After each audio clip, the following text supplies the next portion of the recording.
There has been a lot of movement on the land since my last video. The days are moving so quickly I can barely keep up. Soil testing, land stability testing, storing our belongings and organising in the caravan. It's so exciting to see some progress, but we have a much needed project to complete. We have been using a pop-up toilet tent outside and showering at the neighbours, but we were more than ready to build our own bathroom and gain some heat in our caravan. Due to lockdown, we couldn't get the wood supplies we needed, and without knowing how long the lockdown would last, we decided to order a metal shed online that could be delivered. It turned up in the smallest flat-back box with instructions that were so hard to understand. There were bags of screws, metal poles, corner pieces, connect edges and panels that made no sense.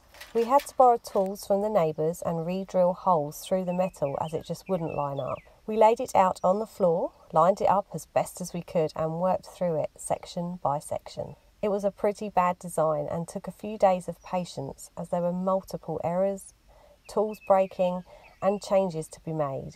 We were so desperate and without another option, so we persisted with it in the cold and damp weather for what felt like weeks. The hardest part was no hot shower of our own or heating to warm us up after a very long day. It was a couple of weeks later until we could build the foundation. We had no idea what we were doing, but dug a soak pit that would drain the shower water, and we made a foundation using wood. Luckily, the walls of the shed lined up, but the process of joining the walls together with just the two of us was so hard. We were propping walls with whatever we could find to keep it together. It was blowing in the wind and it felt like it would collapse at any minute. There is still a window to fit, walls to be lined, flooring to be laid and a shower to be connected. But as that roof went on, we had a big victory dance and both agreed on never again. A fire has always been the centre of a home for me. I wanted to create that cosy feel in the caravan and not have to rely on electricity for heat. I found a local man that built fires specifically for tiny homes and placed an order months before we were able to move in. The main fire is hand-built and comes in a clever kit design so it can be fitted by yourself. Due to the many different shapes and sizes of the tiny homes available, this was perfect for us. The flue is a vehicle exhaust pipe which we bought from a local garage. We cut it to size and spray painted it to match the colour of the fire. To add some height to our very small fire, I bought an old thrifted table for just $10 and I gave it a new lease of life with some gloss paint. I also got a heat resistant tile for free which sits perfectly underneath. Due to some bad weather, we couldn't fit the fire for a couple of weeks. But as soon as that sunshine appeared again, it was time to install it. The caravan ceiling has 3 layers: the wooden interior, insulation and its metal shell.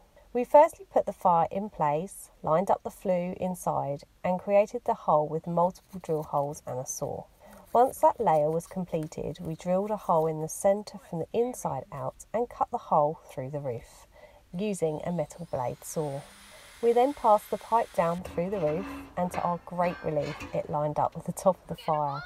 The chimney top was then put into place, a rubber fitting over that, and then we screwed it down to prevent it falling over in the wind.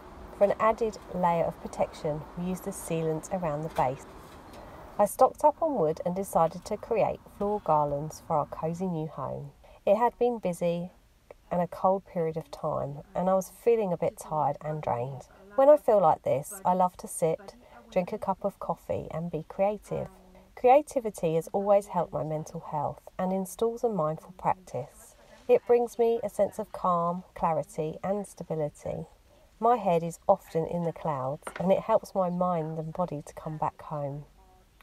Some days I feel so in my head that I over-process and analyse everything. Worry and anxiety creeps in and it can be a snowball effect from there. I believe it's vital to have our own toolbox of methods so we can choose to take what we need. My tools are reading, walking, baking, yoga, meditation and sleeping.